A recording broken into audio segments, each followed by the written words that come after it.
Hey there, Nate here with the Volunteer Tech Vlog on the Live Sound 101 YouTube channel. It's my little thumbnail still there in the first few seconds. Put my shades on. Oh, these things are filthy. All right, today, in today's Volunteer Tech Vlog video, I want to talk about the importance of root cause analysis when you're troubleshooting.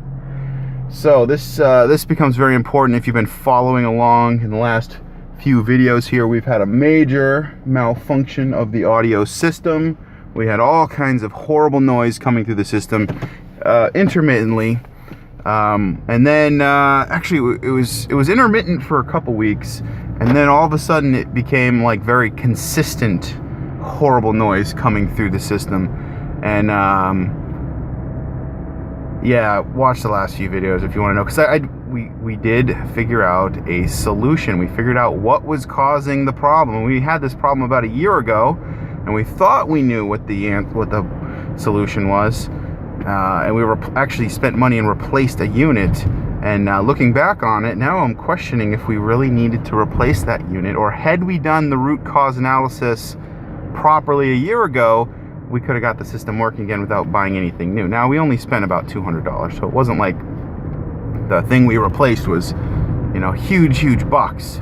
But this is a valuable lesson. This is why I think it's valuable to do this volunteer tech vlog style of video here, or the series of videos. So I publish videos about my adventures in the church tech world on Wednesday and Friday. I always have a new video coming up talking about some sort of audio lesson, or just what I'm doing, or what's happening, or upgrades, or whatever. And I think that's part of the value of this, is being able to share information like this, especially around troubleshooting difficult things, and being able to really show you guys the good, the bad, and the ugly, and not just try to sit up here on YouTube in front of this camera and kind of present myself as this guru that knows everything, because that's certainly not the case. I think it's in the first, very frequently I always introduce these videos as, greetings, students of audio and video technology, and I am also a student of audio and video technology, so there's always something new to learn. But I think there's value in having these kind of real life scenarios played out, so that you can learn from my mistakes and from my successes. So I think there's some value there, because who wouldn't want to learn from somebody else's mistakes? So now, even if you've never had this word clock error manifest itself in this way, you can go back, you can watch these videos, and you can see real life a system failing and what it looks like, what it sounds like. And now when you see that again, you can easily recognize it and say, oh gee, I saw this video that Nate put out. He's using those analog to digital converters, and he said there was some sort of word clock error, and he just reset the master word clock, and the problem went right away. Why don't I try that? I remember seeing about that. So anyway, that's kind of why I'm doing what I'm doing here. And also just because it's fun. I like to explore new forms of media here, and I think vlogging is not for the sake of just entertainment or anything like that, but vlogging with informational purposes to transfer information to somebody in the future. I feel like we've only scratched the surface with what's possible. I mean, think about historians. 100 years from now, if our civilization still exists, we haven't nuked each other. It's rare that you find a diary from somebody to learn how they were living 100 years ago. But a lot of times, time goes by, people forget how things used to be, and a lot of information is lost over the years. So I think, even just for historical purposes, it's funny, like somebody could be looking at this 100 years from now or 200 years from now, and it'd be like, wow, how did people live back then? They were so strange. Why did they make these videos when they were driving in their car? It's so bizarre, because in the future, you'll just probably have a hard drive built into your brain, so you won't, you'll just be able to have centralized intelligence. But anyway, yeah, I'm going down a little bit of a rabbit trail. But so root cause analysis. Root cause analysis. This is really important. So if I follow through this whole episode, this whole event of the system failing. We got a year ago, we had the similar thing happen. The problem was first described as bad XLRs. You know, there's bad XLRs in the system, and it was like seriously considered among the media committee. Like, this was a serious consideration, was why don't we just replace all the stage wiring? You know, that's really old. Maybe the wiring's bad. You know, let's spend, you know, $3,000, $5,000 on cable and labor, and get somebody to just pull all new cable through there. Yeah, let's, you know, and that was like, people seriously considered that.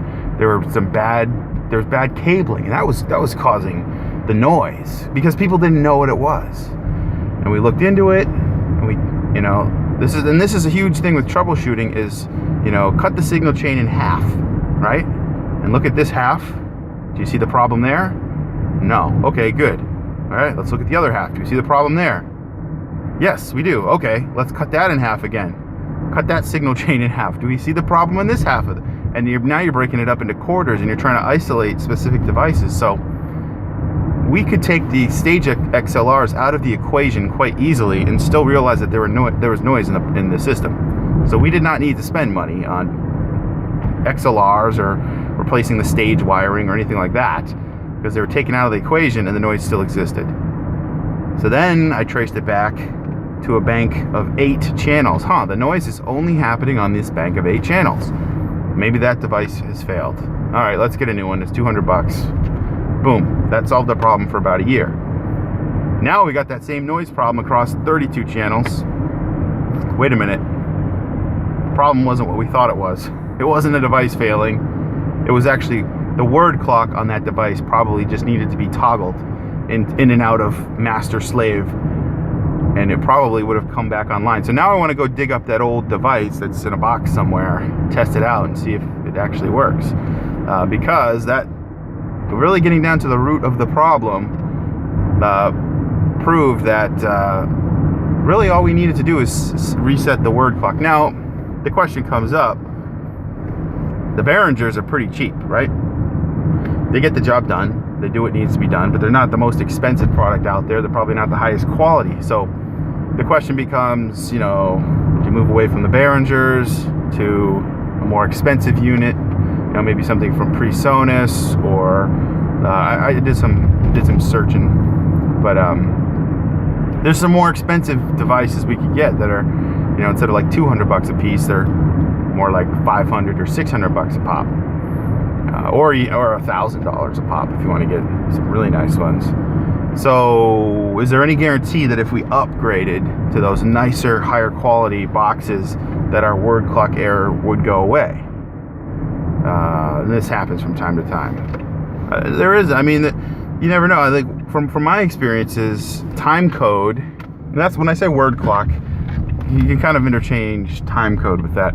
Time code, word clock, those types of things where you're syncing digital audio, you're syncing devices. There are always gremlins in the system, from my experience. Even at like high levels, like even at recording studios that have very expensive gear. I mean, there's always been. I've always experienced some difficulties around time code, and it's not an easy thing to troubleshoot. So I think we're going to keep with the Behringers, and we're just going to know if that problem comes up again, we're going to reset things. I mean, it worked fine for about a year, but maybe there's some deeper level word clock things in Software Audio Console that we can get into to make sure that happens. Now, the related issue was we had problems with our uninterruptible power supply. So our UPS battery died, and so the Behringer units and the SAC PC were not plugged into the same power source. So basically, I think that might be really what ended up causing this whole problem to happen. Really, was the power cycles got kind of off kilter, and then all of a sudden we had word clock problems. So really diving down to root cause analysis. But anyway, that's my audio lesson for today. is really try to dig into the root cause of what is causing the problem. So I'll leave you with that. I am at the church now. I'm going to be operating our backup system, so I'll do a media report in the next video to talk about because the system had failed and we didn't have time to do root cause analysis. Josh switched everything over to the backup system, which is like a Mackie 24-channel mixer, so the snake just goes into there now. But we made some compromises to keep things simple, so there's really only 2 mixes where normally we have like five mixes. So we've got like 2 mixes, one for the monitors and one for the main mix, and then that main mix just gets distributed to every other place. So it's not ideal. It's really not an ideal setup, but it's a simple setup for a temporary fix. And I get to go use that old school system now, so I'll do a report on that in the next video. And then I'm off to Florida. So I'm queuing up these videos so that they still publish on Wednesday and Friday, even though I'm going to be traveling for a little while. But I'll be down in the West Palm Beach area, down in the Orlando area. And yeah, it'll be good. I'm not exactly sure if we're going to hit up any churches down there. But if you happen to be watching these videos and you attend church down in West Palm or Orlando, shoot me a message or a tweet at LiveSound101 or any other of the places I hang out there on social media. And it would be cool to hear from you and get a recommendation. Maybe I'll come visit your church if I'm in the area. That'd be a fun thing to do. All right, I'll see you in the next video.